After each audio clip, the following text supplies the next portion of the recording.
हम्बोल्ड्स gift bye sol बेलो। चलिए इस novel के कैरेक्टर्स को देख लेते हैं। पहला कैरेक्टर है वॉन हम्बोल्ड फ्लीशर का।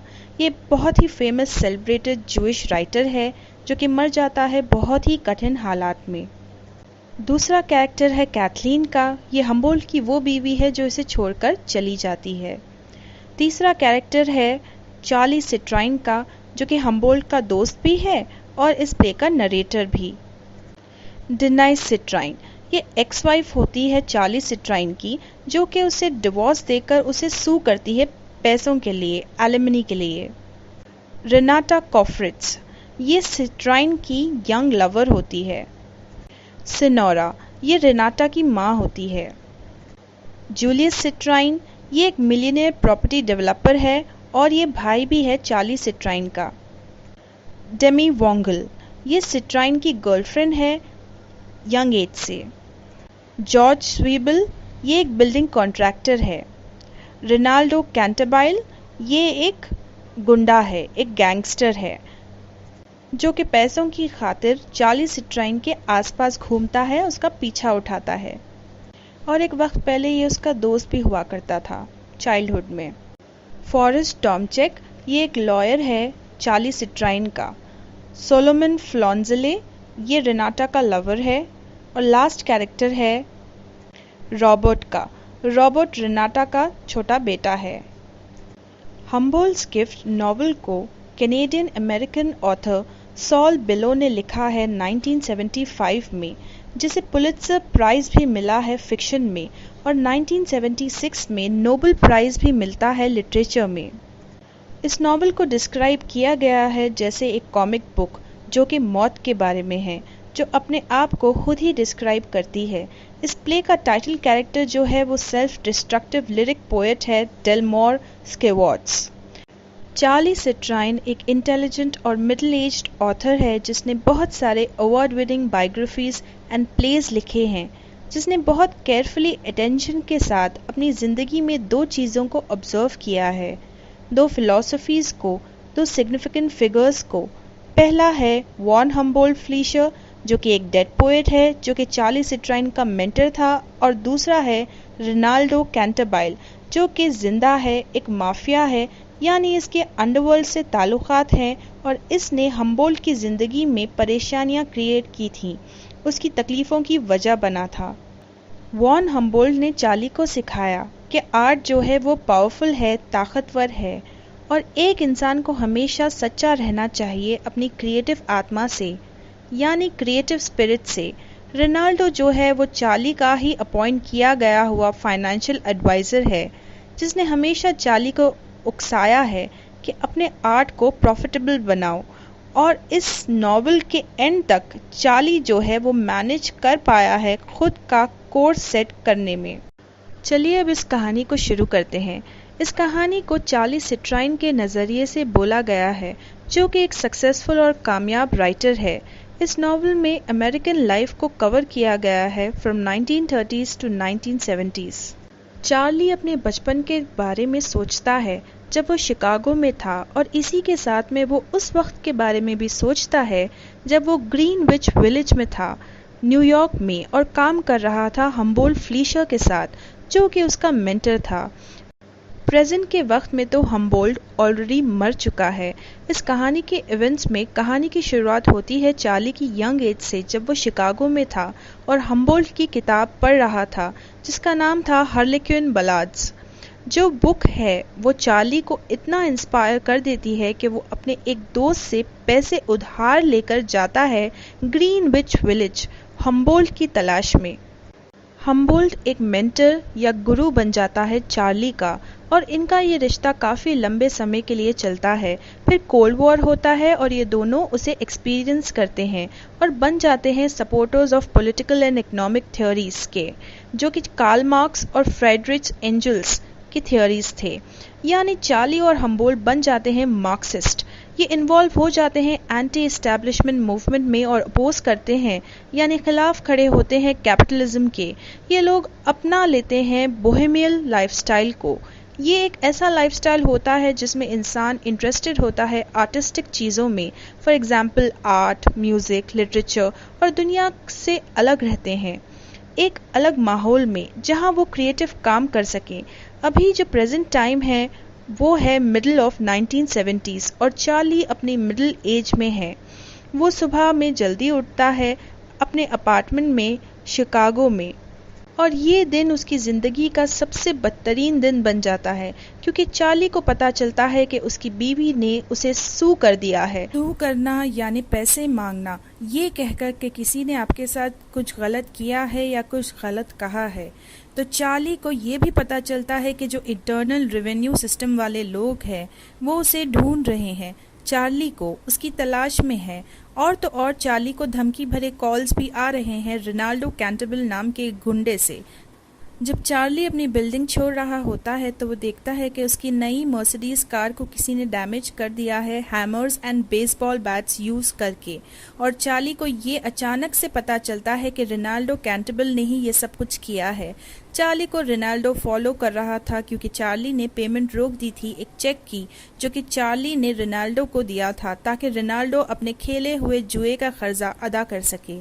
और ये तब की बात है जब चार्ली के दोस्त जॉर्ज स्वीबल ने चार्ली को आकर बताया कि रोनाल्डो और उसके कजिन ने चीटिंग की थी जब उन लोगों ने चार्ली को एक पोकर गेम में हराया था।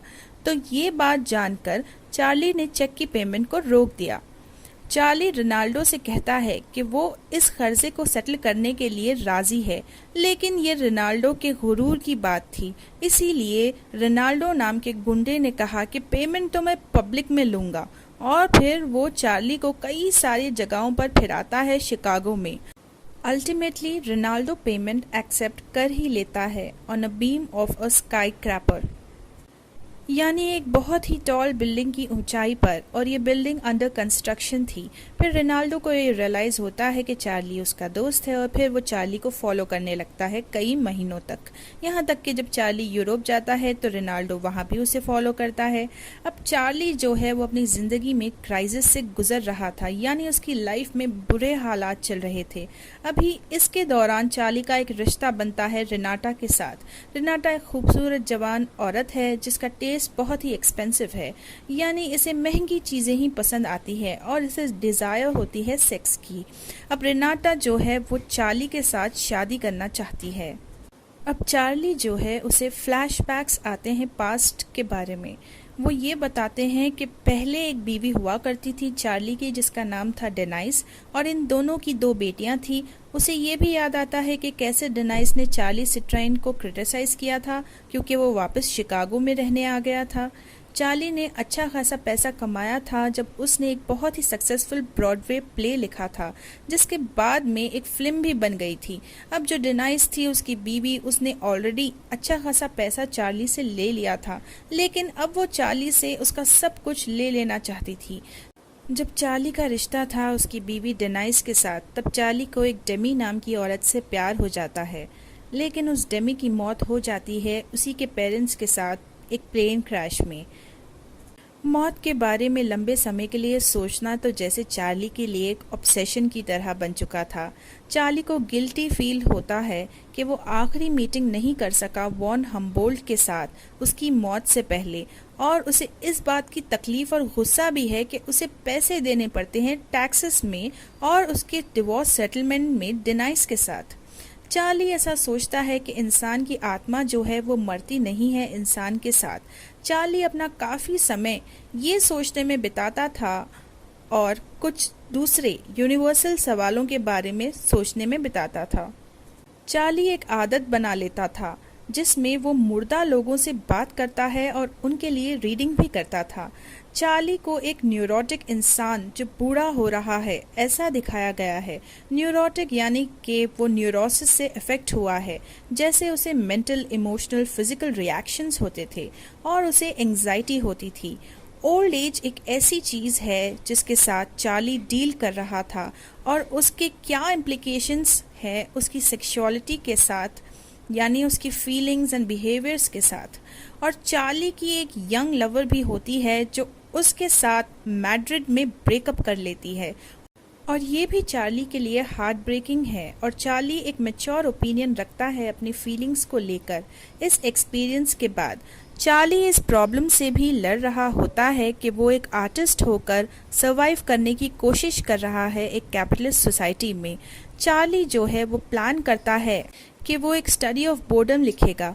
चार्ली सिट्राइन रिकॉल करता है हम्बोल्ट के गुस्से को जब उसे एक ज्यू होने पर बुरा ट्रीट किया जाता था और वॉन हम्बोल्ट का एम्बिशन था कि वो प्रिंसटन में एक प्रोफेसर बन जाए। चार्ली और हम्बोल्ट आपस में ब्लैंक चेक्स एक्सचेंज कर लेते हैं, ये पता नहीं फ्यूचर में क्या हालात बनेंगे। जबकि सिट्राइन तो सपोर्ट ही कर रहा था हम्बोल्ट के एम्बिशन को, लेकिन उसका एक दोस्त चार्ली सिट्राइन के अकाउंट से पैसे निकाल लेता है। हम्बोल्ट जैसे तैसे मैनेज करके प्रिंसटन कॉलेज में एक सीट हासिल कर लेता है, लेकिन वो आउट ऑफ फंड्स हो जाता है क्योंकि अकाउंट में पैसे ही नहीं थे। वॉन हम्बोल्ट गाड़ी चलाते हुए अपनी बीवी को गाड़ी से उड़ाने की कोशिश करता है जिसका नाम कैथलीन था, तो कैथलीन उसे छोड़कर चली जाती है और डिवोर्स फाइल कर देती है। वॉन हम्बोल्ट लोगों को गन लेकर धमकाने लगता है और हम्बोल्ट को पुलिस कस्टडी में ले लिया जाता है और वहां से फिर उसे बेल्लेव्यू मेंटल हॉस्पिटल में डाला जाता है। जब वॉन हम्बोल्ट वापस आता है रिहा होकर तो वो चार्ली सिट्राइन के खिलाफ हो जाता है और लॉयर और साइकेट्रिस्ट को हायर करता है। अब ये टाइम पर चार्ली सिट्राइन भी बहुत दुख में होता है क्योंकि उसकी लवर डेमी की मौत हो गई थी प्लेन क्रैश में, तो वो भी थेरेपी लेने लगता है। फिर चार्ली को रेनाल्डो विजिट करता है एक दोस्त की तरह, लेकिन फिर वो उसे क्रिमिनल स्कीम्स में ड्रैग करता है। चार्ली सिट्राइन ये फियर करता है कि रेनाटा और उसकी माँ सेनोरा उसे जाल में फंसाकर एक परमानेंट रिश्ते में बांधने की कोशिश कर रहे हैं।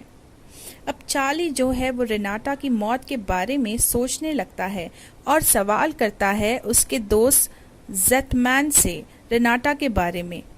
जेटमैन वही दोस्त था जिसने पहली बार चार्ली की डेट फिक्स कराई थी रेनाटा के साथ, और इसी डेट पर ही रेनाटा की मौत हो जाती है बहुत सारे मार्टिनीज पीने के बाद। मार्टिनीज एक तरह की कॉकटेल ड्रिंक होती है। अब चार्ली जो है वो कोर्ट में अपने ही अपॉइंट किए गए हुए डिफेंस लॉयर्स पर भरोसा नहीं करता है। वहाँ दूसरी तरफ डिनाइस उसकी बीवी की कंडीशन बहुत ही क्रिटिकल होती है और वो सजेस्ट करती है कि चार्ली हमें फिर से शादी कर लेनी चाहिए, लेकिन चार्ली सिट्राइन को डिवोर्स का जज अर्बन बॉयच हैरिस करने लगता है। फिर चार्ली थैक्सटर से मिलता है जो कि उसका बिजनेस पार्टनर है, और चार्ली और थैक्सटर दोनों ही को रेनाल्डो कैंटेबल किडनैप कर लेता है। चार्ली सिट्राइन थैक्सटर को कहता है कि तुमने अच्छी तरह से मैनेज नहीं किया है हमारे बिजनेस वेंचर को। रेनाल्डो उन लोगों को एक फाइनेंशियर के पास लेकर जाता है जो उन्हें अरेस्ट करवा देता है। चार्ली सिट्राइन को बचा लिया जाता है पुलिस स्टेशन पर उसकी बचपन के दोस्त की बेटी की वजह से। चार्ली विजिट करता है नाओमी लुट्स को, जो कि चार्ली को क्रिटिसाइज करती है उसके एटीट्यूड के बारे में जो वो औरतों के बारे में रखता है। अब चार्ली फ्लाइट पकड़ता है न्यूयॉर्क की, और फ्लाइट के दौरान उसे याद आता है कि जॉर्ज स्वीबल की एडवाइस कि उसने कहा था कि चार्ली तुम रेनाटा से शादी कर लो, अभी भी चांस है। चार्ली वो डिस्कस करता है वॉन हम्बोल्ट की प्रॉपर्टी और लेगेसी के बारे में ऑरलैंडो हगिंस के साथ, जो कि हम्बोल्ट का ऑफिशियल एग्जीक्यूटर था। फिर चार्ली हम्बोल्ट के पेपर्स को कलेक्ट करता है उसके अंकल वॉल्ड मॉर से, जो कि कोने आइलैंड नर्सिंग होम में रहते थे। हम्बोल्ट की लेगेसी और कुछ भी नहीं रहती सिवाय एक लेटर के जो वॉन हम्बोल्ट ने चार्ली सिट्राइन के लिए लिखा था, जिसमें वॉन हम्बोल्ट ने चार्ली को अक्यूज किया था उसके बैड बिहेवियर के लिए, और जैसा बिना कोई स्किल का ट्रीटमेंट दिया जाता था वैसे ही चार्ली ने हम्बोल्ट को एक मूवी स्क्रिप्ट के लिए ट्रीट किया था। अब इसके बाद चार्ली को ये मालूम होता है कि उसके भाई का एक ओपन हार्ट सर्जरी ऑपरेशन होने वाला है, यानी कि जूलियस सिट्राइन का। फिर चार्ली का बिजनेस पार्टनर थैक्सटर उसकी कॉल आती है। चार्ली हम्बोल्ट की बीवी कैथलीन से मिलता है, जिसे सेम मूवी में प्लॉट मिला है हम्बोल्ट के गिफ्ट के रूप में, लेकिन कैथलीन ने अपनी जगह एजेंट्स को रखा है। फिर चार्ली विजिट करता है अपने भाई को जूलियस सिट्राइन को, जिसकी ओपन हार्ट सर्जरी होने वाली थी। जूलियस जो है वो अपने भाई चार्ली सिट्राइन को ऑफर करता है कुछ अच्छी प्रॉपर्टी डेवलपमेंट डील्स और उसे एडवाइस भी करता है कि चार्ली तुम और ज़्यादा रियलिस्टिक बनो और सेल्फ प्रोटेक्टिव भी। फिर जूलियस का ऑपरेशन होता है और वो ऑपरेशन सक्सेसफुल रहता है। फिर चार्ली सिट्राइन वापस फ्लाइट पकड़ता है रेनाटा को मैड्रिड में ज्वाइन करने के लिए। लेकिन यहाँ रेनाटा की माँ मिलती है चार्ली सिट्राइन से और अपने ग्रैंडसन रॉबर्ट को पकड़ा देती है चार्ली को। दूसरी तरफ रेनाटा का लेटर आता है नॉर्थ अफ्रीका से कि रेनाटा ने शादी कर ली है फ्लॉन्जेले के साथ। चार्ली सिट्राइन के पास पैसे ख़त्म हो रहे थे और वो अपना टाइम लोगों से कम्युनिकेट करने में गुजारता है जो मर चुके हैं। रोनाल्डो कैंटेरबिल आता है चार्ली से मिलने और कहता है कि मूवी का सिनेरियो बहुत सक्सेसफुल रहा और कहता है कि उसे भी एक हिस्सा चाहिए फिल्म के कॉपीराइट पर।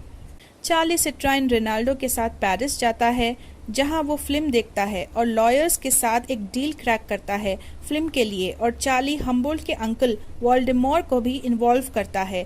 थैक्सटर जो चार्ली का बिजनेस पार्टनर है वो किडनैप हो जाता है अर्जेंटीना में और वो फिल्म के प्रॉफिट के पैसों से खुद को बचाता है।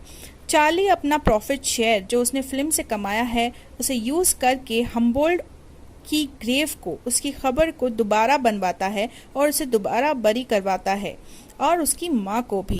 और इसी के साथ हमारी ये नॉवल हम्बोल्ट्स गिफ्ट बाय सॉल बेलो यहाँ पर ख़त्म होती है फ्रेंड्स। अगर आपको वीडियो अच्छी लगी है तो प्लीज़ इसे सब्सक्राइब ज़रूर करिए और बेल आइकन को हिट करना मत भूलिए ताकि नेक्स्ट टाइम जब भी हम कुछ वीडियो अपलोड करें तो आप तक वो सबसे पहले पहुँचे। Thank you.